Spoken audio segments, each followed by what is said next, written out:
Because I'm hearing things like, yeah, they don't give us, if y'all don't give us what we want, like we said.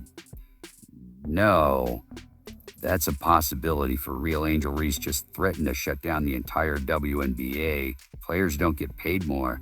If you don't give us what we want, we will sit out. These words sent shockwaves through the basketball world, highlighting the ongoing debate about player compensation in women's sports, a league that loses $25 to $30 million annually on average. These women are saying that if we don't get what we want, if we don't get what we deserve, then you'd be paying to play in the WNBA, while the boycott threat Caitlin Clark provided a refreshingly different approach to the league by refusing to compare the WNBA and the NBA and instead focusing on phenomenal growth the women's game is currently experiencing in terms of television ratings. If you understand media rights deals and have common sense, but no reason why WNBA player would compare with an NBA player with a WNBA. Okay, so even though the NBA ratings have gotten worse, they are still better than the majority of all WNBA games. Did you notice that this difference in viewpoints speaks volume? It's the difference between understanding the economics of building a sustainable sports league. How did we get to the... Well, we're going to break it all down in this video because Dee Carrington was on her podcast with Angel Reese when she said,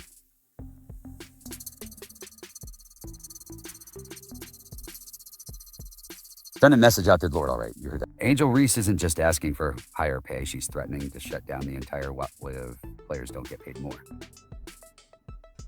That's right. On her Unapologetic Angel podcast, she dropped a bombshell that has the basketball world talking. With everyone saying, I need to get in the meetings because I'm hearing things like, yeah, they don't give us, if y'all don't give us what we want, like we're real. Her words were crystal clear. If y'all don't give us what we want, we sitting out this direct boycott threat has serious implications for the league. If the WNBA players don't receive higher salaries, can you believe it? One of the league's newest stars is already talking about leaving the court entirely. The timing makes this even more intriguing. Determines revenue-sharing salary caps and player benefits in professional sports. She is worried that next year's rookies will actually make more money than current players. That's right, Reese is worried that the newcomers will get better deals than the veterans who have already put in the work. The CBA is coming up, and I can't wait, bro. You all benefited from everything, and the young people benefited from nothing. Does that mean we deserve more? Of course, I agree with that, but we have to get paid some consequences. Damn, we have to deal with this. The WNBA is experiencing unprecedented growth. Viewership is rising. Merchandise is flying off the shelves, and excitement surrounding women's basketball is at an all-time high.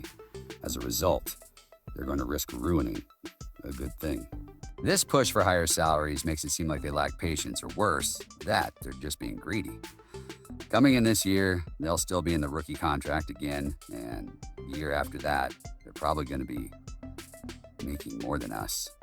In any case, this is just a bad look for the WNBA. Angel Reese is playing checkers in a game in order to get content for her podcast. But here's the reality check that Angel Reese seems to be missing. The WNBA has never made a profit in its 28-year history, and the NBA has never subsidized the league during that time. To keep the lights on, this disconnect creates a huge gap between player expectations and financial reality, and these women are discussing how if we don't get what we deserve, we'd be paying to play in the WNBA. Despite all of the NBA support, the WNBA loses between $25 and $30 million annually. These losses directly undermine any salary demands because you can't distribute money that doesn't exist. Of course, you know that this league has never turned a profit, but I have to keep bringing it up because many people don't believe it or know that the NBA and its owners have kept it afloat for the 27 and 28 years that it did. The reason why NFL players earn more than NFL players, Premier League football players earn more than MLS players. And yes, NBA players earn more than WNBA players is because, well, their revenue. Well, The current CBA negotiations are setting up the league's future through 2026. And this is exactly when the WNBA needs level heads in the room. Caitlin Clark would never have had the chance to correct. What's actually happening here is that Angel's threat exposes a fundamental misunderstanding of sports economics. While fighting for fair compensation is crucial, the approach is just as important as the goal. Therefore, I'm going to give you a very solid answer from Caitlin Clark because she's been asked about comparing the WNBA to the NBA when it comes to things like and Caitlin Clark. Sponsors are showing interest, viewers are tuning in, and arenas are filling up more than before. Angele Reese's boycott threat shows that she's playing checkers when the situation calls for chess. Doesn't agree with Angel Reed just when we thought the WNBA salary debate couldn't get any more interesting. Caitlin Clark stepped in and completely changed the course of events. While one rookie was threatening to shut down everything, the league's biggest attraction took a completely different approach that shows who really understands the business of basketball. Speaking at a 2025 cardiovascular research event, Clark was given the perfect opportunity to join the boycott movement. When asked directly about the salary gap between leagues, she did something much smarter than repeating calls for immediate pay increases. I'm not big on comparing the WNBA to the NBA, and I don't think that's fair. Wow, everyone here, folks. I'm not big on comparing the WNBA to the NBA, and I don't think that's fair, Clark said immediately, shifting the conversation away from unrealistic demands to something much more productive. You can see how differently she's approaching this whole situation instead of demanding what isn't there. That she's focusing on the remarkable progress already happened. Clark continued to highlight the progress made by women's basketball, saying, I think where the WNBA is right now is pretty incredible. I mean, I'm not big on comparing the WNBA and the NBA. I don't really think that's fair. Obviously, I think we're at the WNBA right now. It's pretty incredible. I think a lot of people or most people would not believe it's in the place that it is right now. I think when people ask me where I think it'll be in 5 years, I don't like it because people didn't even think we'd be right here right now. And I think the sky's the limit. The reason her response is so brilliant is that she is the one who is responsible for a large portion of this newfound attention. She could easily be the loudest voice demanding more money, but instead she is taking the long view. Second, the player with the most leverage to make demands is celebrating growth and acknowledging progress, which is not just good, smart business strategy. You know our TV numbers when we're on, national television. We're averaging over 1 million viewers or whatever it is, All-Star game. I believe it was over 4 million. The NBA plays probably more than twice as many games as the WNBA, and next year they will play 44 games instead of 40. I believe they have only been doing that for a few seasons. Correct me if I'm wrong. NBA also has a much longer playoff, and there are a lot more games on TV, which means media rights ad revenue. Clark didn't just make sentimental statements. She got down to business about the real differences between the leagues that affect salaries. Salaries is what enables these leagues to pay the salaries. She specifically brought up the difference in games, pointing out that the NBA schedule is much more demanding than the WNBA 40-game season, which will increase to 44 next year. This shows that she understands that work and revenue are linked to compensation, a nuance that is often overlooked in simplistic salary comparisons.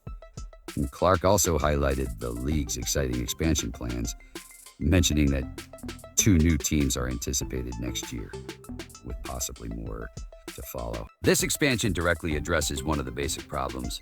You can't pay players more without expanding the pie. The most telling aspect of Clark's viewpoint is her emphasis on the league's upward trajectory when she says that the possibilities are endless for the W1BA's future. She is not making empty promises.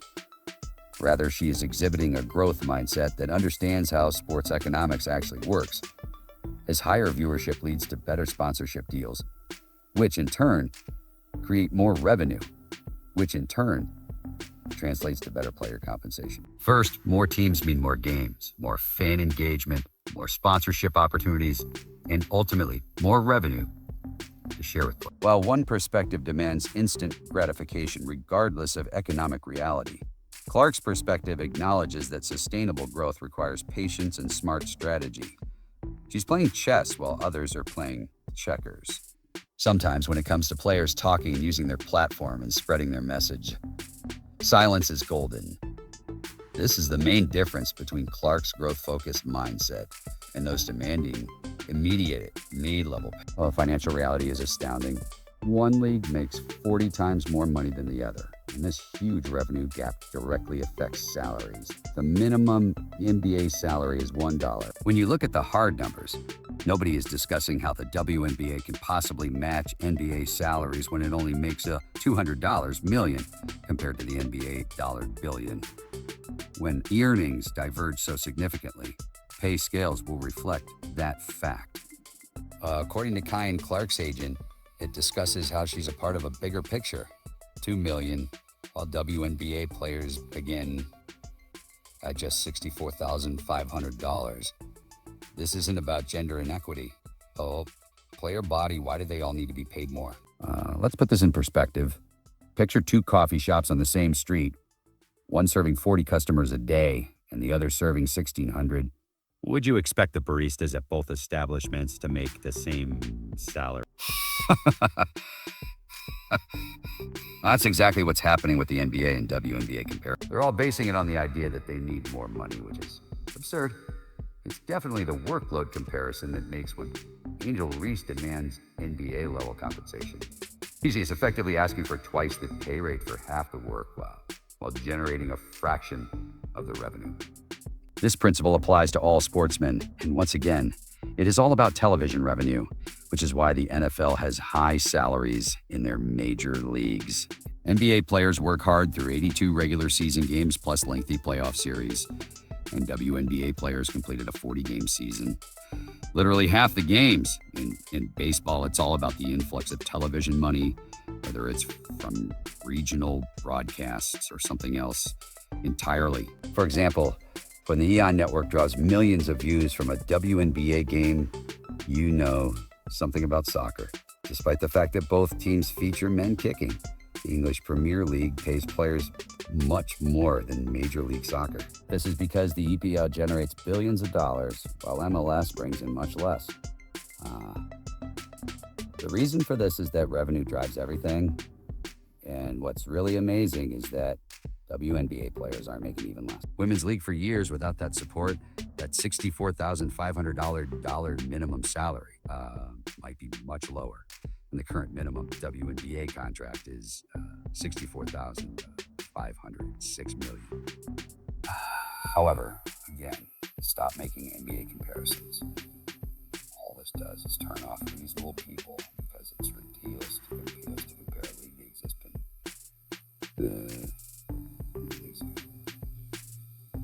to compare a league that has been moved to one that may be to one that may be the first time ever. If the CBA is completed, I think it will begin in 2026, which is the same year that the new media rights deal kicks in. Clark's strategy becomes even more impressive when you break down. She knows that the only sustainable way to move forward is to build the foundation first through more viewers, more games, and more sponsorship. The risk of Angele Reese's boycott threat is that it could derail all the momentum the league has built. And just as it's beginning to gain traction, the WNBA recently secured a new media rights deal that could quadruple the value of the current agreement. That's the kind of growth that eventually leads to the intriguing thing, is that the very players who would gain the most from a boycott are the ones adopting more measured approach. Superstars like Clark, who drive viewership, understand that creating something sustainable requires patience and smart growth strategies rather than ultimatums and threats. Notice Jason being serious just for a moment. We haven't heard from Caitlin. She's just gotten to work. Higher salaries, but only if the league continues its upward trajectory. Or in the offseason, did you notice that the 2026 NBA collective bargaining negotiations coincide exactly with the new media rights deal?